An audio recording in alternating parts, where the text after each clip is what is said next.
Hi everyone, welcome back to my channel. This is Dr. Barbie Grover and it's going to be my first video officially guiding you what all mistakes I made in my first and second attempt and how I passed my FMG exam in third attempt.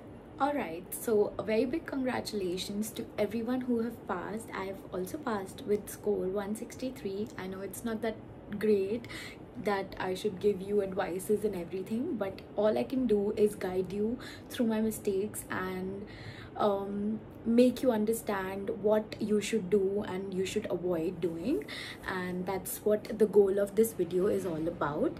And also all the people who have not passed FMG, see, I couldn't pass last time and last to last time. I didn't lose hope. I knew that if I'll take it on my ego, I will pass. So take it on your ego कि अगर वो कर सकती है या मेरे जैसी, take me an example, अगर ये कर सकती है तो मैं भी कर ही लूँगा. ट्रस्ट मी, अगर आप अपनी ईगो पे लोगे, your brain will start working not with negativity, just it's about a positive, constructive criticism to yourself. Take it positively, that okay, I couldn't pass, I failed by a few marks, or like I can do it in the future. Just take it on your heart, take it on your ego कि भाई मैंने कैसे fail कर लिया. Like I am personally very competitive and that's what my motive was कि पढ़ना है तो अपने लिए पढ़ना है, किसी को प्रूव करने के लिए नहीं पढ़ना है. हाँ, एक मतलब ये बोलना बहुत आसान है, बट ट्रस्ट मी, आपको पढ़ना है तो अपने आप को प्रूव करना है, अपनी नज़रों में कुछ बनना है. That's when you can do something. तो ईगो पे लो, कर दो. And I've written some mistakes that I made. So firstly, giving exams without preparation, like proper preparation के बिना exams देना is so stupid and it is going to waste your attempts. तो what should be the strategy? पहले तो preparation proper करो. आपको पता होना चाहिए कि आपको कितना याद है और आपको कितना आता है exam में, right? तो don't just give exam with the pressure that everyone's around you is giving the exam.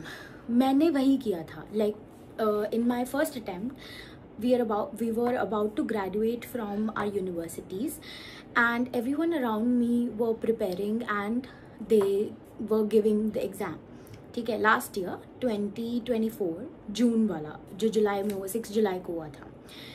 So everyone were appearing, or I had the feeling that fear of missing out, that if सब आगे निकल जाएंगे और मैं पीछे रह जाऊंगी. And I was like, I will give exam. Last के जबकि 2 महीने मैंने ढंग से पढ़ा ही नहीं था. I just used to watch lectures. But all in all, in this journey हम कुछ सीखते ही हैं और अपनी मिस्टेक से लर्न करते हैं. And this is for all the juniors जो first attempt देंगे. So never repeat the mistakes of your peers. Learn from them. अगर आप मेरी मिस्टेक से आज कुछ सीख जाओगे, एक बंदा भी कुछ सीख जाएगा, तो it will be really worth it कि मेरी मिस्टेक काम आ गई. मेरे लिए तो आई एंड 10 लोगों के और काम आ गई, या एक भी किसी इंसान के काम आ गई. ठीक है. और अगर आप रिपीटर हो, मैं भी रिपीटर थी, थर्ड अटेम्प्ट में मैंने पास किया है, तो पहले तो एक्सेप्ट करो कि हम फेल हो गए, तो हमारी कहीं ना कहीं कमी रही होगी. Acceptance is the key. ठीक है. It is very important to accept कि आपने कुछ तो कमी छोड़ी होगी आपकी प्रिपरेशन में, कि आपका नहीं हुआ. हाँ, बहुत मुश्किल है, हमने बहुत मेहनत करी होती है. मैंने अपने सेकंड अटेम्प्ट में दिन रात लगाए थे और मैं सबसे ज़्यादा तभी रोई थी कि यार इतना पढ़ने के बाद भी फेल होते हैं हम. I scored 146. I used to study 14 hours a day. I never moved from this desk. I am not kidding. मैं इस डेस्क पे पड़ी रहती थी पूरा टाइम, 14 घंटे. And my parents were like, तो अपनी हेल्थ का ध्यान नहीं रख रही है. टाइम सेडेंट्री लाइफ स्टाइल, पूरा टाइम पढ़ना, doesn't make sense. In my second attempt I was doing all this mistakes. तो आपको वो भी नहीं करना है. You have to be free from mind कि आपको रिजल्ट से फ़र्क नहीं पड़ता. ये पेपर आपका ऐसा एग्ज़ाम है जो आपकी ये टेस्ट कर रहा है कि आपको आता है, आप एक डॉक्टर हो, आप एक इंटर्न बनने के लायक हो अपनी कंट्री में। एंड ट्रस्ट मी, हम सबको उतना आता है। पहले मुझे भी लगता था मैं फर्स्ट जेन डॉक्टर बननी हूँ अपनी फैमिली में। I never had any guidance, I never had anyone who could tell me कि ये कर, ऐसे पढ़।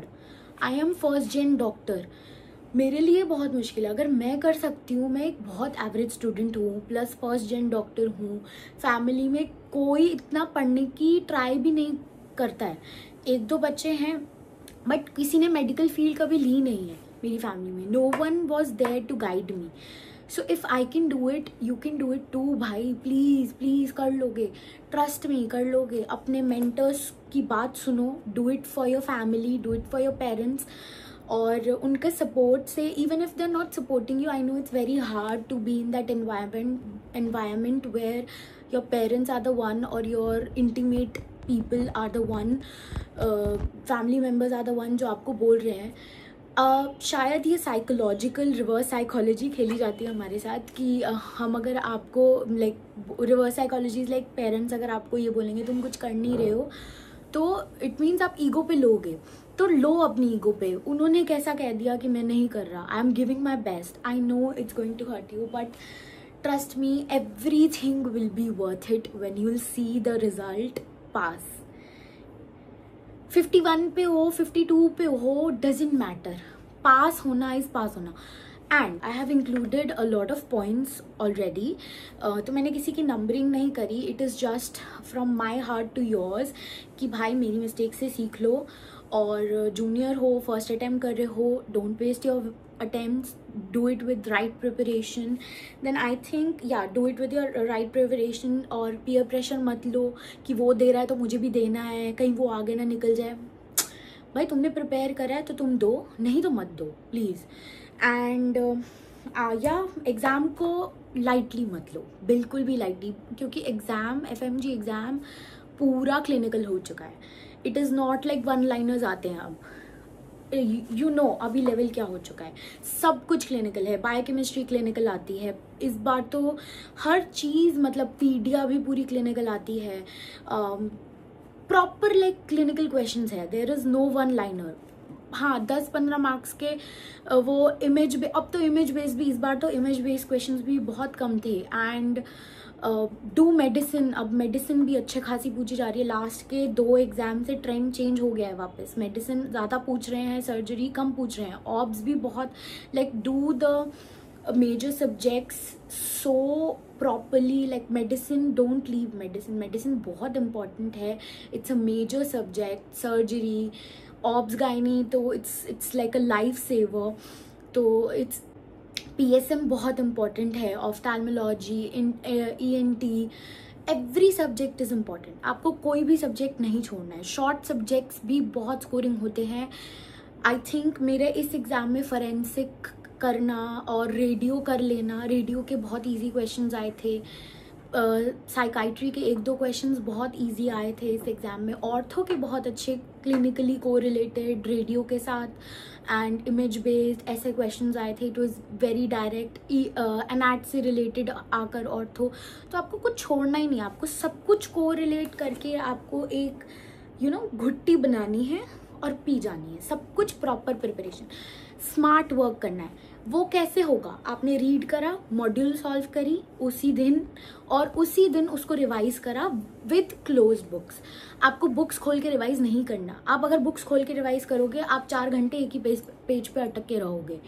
That's what I used to do. मैंने इस एग्ज़ाम में सिर्फ सेल्फ स्टडी करी थी मेरे सारे, और कॉन्सेंट्रेशन से मैंने, क्योंकि पहले कॉन्सेंट्रेशन से सारे लेक्चर देख रखे थे, तो कॉन्सेंट्रेशन से लेक्चर देखो, एक एक वर्ड अपने दिमाग में फिट कर लो। जो मेंटर्स पढ़ा रहे हैं, जो पढ़ा रहे हैं उनको तो इतनी कॉन्सेंट्रेशन से देखो, वरना आपका टाइम वेस्ट होगा। That's it. सो या, आपको सब कुछ अच्छे से पढ़ना है, आपको कॉन्सेंट्रेशन से लेक्चर देखने हैं, आपको सब कुछ। देन आपको पहले लेक्चर देखना है, और अगर आप रिपीटर्स हो, एज आई वाज सेइंग कि अगर आप रिपीटर हो तो आपने लेक्चर्स देख रखे हैं। आपको सबसे मुश्किल वही होता है कि आपको रिपीटेडली वही चीज़ बार बार पढ़नी है, which you think you know. And trust me, if your marks are coming in 140s to 150s या even 135 से ऐसे कुछ आ रहे हैं स्कोर, लोग तो 115 120 लाकर भी नेक्स्ट अटेम्प्ट में 150 क्रॉस कर देते हैं. So you can also do it. It's not like you won't be able to do it. You will. Trust me. Trust yourself. अपनी प्रिपरेशन को ट्रस्ट करो, स्मार्ट वर्क करो. हार्ड वर्क मैंने करके देख लिया. थोड़ा सा हार्ड वर्क में फ्लेवर ऑफ स्मार्ट वर्क डाल दो, that you are doing content reading, review, or कुछ भी करो. 2.5 month में फर्स्ट रिविजन ख़त्म कर दो जो भी सोच के. And give yourself a break off every Sundays या every Tuesday, every Monday, whatever day you feel कि एक वीक में आपको होना चाहिए जिसका आप ब्रेक लो. In the starting 2 months के period, 2.5 month के period में, which I personally did and which worked out for me and it helped me not get burnout, right? Burnout से मेरे को बहुत help हुआ and that's what the strategy has to be. तो वो मैंने भी किया कि आप 2.5 month मज़े से पढ़ो. बेशक फर्स्ट 3 months जो है, लास्ट के 2 month हमको पागलों के जैसा पढ़ना है, बहुत ज़्यादा पढ़ना है. स्पीड धीरे धीरे बढ़ती है. Some days you won't be consistent, some days I wasn't also consistent. मैं सब कुछ अपने एक्सपीरियंस से बता रही हूँ, मैं कुछ भी किसी की सुनी सुनाई बातों पे नहीं बता रही. These are all my personal experiences from my past 2 attempts and last 3rd attempt जो मेरा करेक्ट हो गया. तो मेरी मिस्टेक से सीखो, मेरी लर्निंग से सीखो कि अगर it might help you, it might not help you. और सबसे बड़ी लर्निंग यही है कि आप अपनी गलती खुद रियलाइज़ कर लो, दूसरों की गलतियों से सीख लो और वो रिपीट मत करो. मोस्टली सब यही गलती करते हैं कि सब हार्ड वर्क में तो लग जाते हैं. सब ने मेहनत करी होती है, मैंने भी मेहनत करी थी. स्मार्ट वर्क करो, that's what I am saying. कि मॉड्यूल्स, क्वेश्चंस जितने निकालने हैं, कंटेंट पे ध्यान मत दो, कंटेंट उतना ही रहता है. क्वेश्चंस करो, जितने क्वेश्चंस, जितने modules you can do it. क्योंकि आप क्वेश्चन से सबसे ज़्यादा सीखोगे. न्यू अगर कुछ कंटेंट आएगा वो आप क्वेश्चन से सीखो, ना कि कंटेंट रीडिंग या लेक्चर्स से. Do the R, solve the questions और the modules same day. Target रखो कि आज ये सब्जेक्ट 2 दिन में ख़त्म करना है, तो 2 दिन में उसकी पूरी मॉड्यूल्स भी ख़त्म होनी चाहिए, नॉट जस्ट द कंटेंट. तभी सो. और आर अगर आप रिपीटर हो, आपने पहले देख रखा है, तो आप RR 1.5x पे देखो. बिकॉज सी टू बी, और कॉन्सेंट्रेशन से देखो ना. Concentration, come time, more time into, invest your time into solving questions. Because वहीं कमी रह रही होती है. क्योंकि मेरे जो सेकेंड अटेम्प्ट था, मैं कंटेंट बहुत पढ़ती थी, मेरी पूरी वॉल स्टिकी नोट से भरी होती थी, कुछ काम नहीं आया. कुछ, ट्रस्ट में, कुछ काम. 146 पे अटकी ना, पास नहीं हुई ना, तो मतलब काम नहीं आया. मीनिंग मेरे क्वेश्चंस, मेरे GT नहीं हुए थे. एंड ये मेरी मिस्टेक थी. ये मेरा पूरा कहानी का जो पूरा सार था कि भाई क्वेश्चंस करो, GT दो. एग्ज़ाम के 7 दिन पहले कोई GT नहीं देनी. 7 दिन पहले जितनी GT दे सकते हो, जितनी तुम्हारी क्षमता है, लास्ट के 2 months में हर वीक अगर तुम दोगे तो अप्रॉक्सीमेटली 8 या 7 GT देने की हिम्मत रखो एग्ज़ाम से पहले. और फर्स्ट रिवीजन के बाद या फर्स्ट रिवीजन के बीच में, जब आप हाफ फर्स्ट रिवीजन कंप्लीट कर लो, अपने RR कंप्लीट कर लो, तब एक GT दो, to make yourself realise कि तुम कहाँ स्टैंड करते हो. अपनी गलतियाँ सुधारो. कि हमने फर्स्ट जो अटेम्प्ट दिया, मेरा जो फर्स्ट अटेम्प्ट था, मैंने क्वेश्चन सॉल्व नहीं करे, बिल्कुल भी नहीं करे, सिर्फ कंटेंट करा. सेकेंड अटेम्प्ट में कंटेंट करा, थोड़ा, मतलब लास्ट के जो सिर्फ लेट नाइट PY की वो सेरेबेलम पे आते थे, सिर्फ वो करती थी, क्वेश्चंस का GT नहीं दी. थर्ड अटेम्प्ट में सब गलतियाँ पहले लिखी, पेन डाउन करी, सारी गलतियों को समझा, एक्सेप्ट करा कि हाँ मुझ में ही कोई कमी है, मेरी ही प्रिपरेशन में गलती थी, किस्मत को नहीं कोसा. कहीं ना कहीं लक मैटर करता है, but if you do your hard work, luck will support you. अगर आप अपने सैक्रिफाइसेस कर रहे हो, लक भी साथ देगा, किस्मत भी साथ देगी और आप पास हो जाओगे.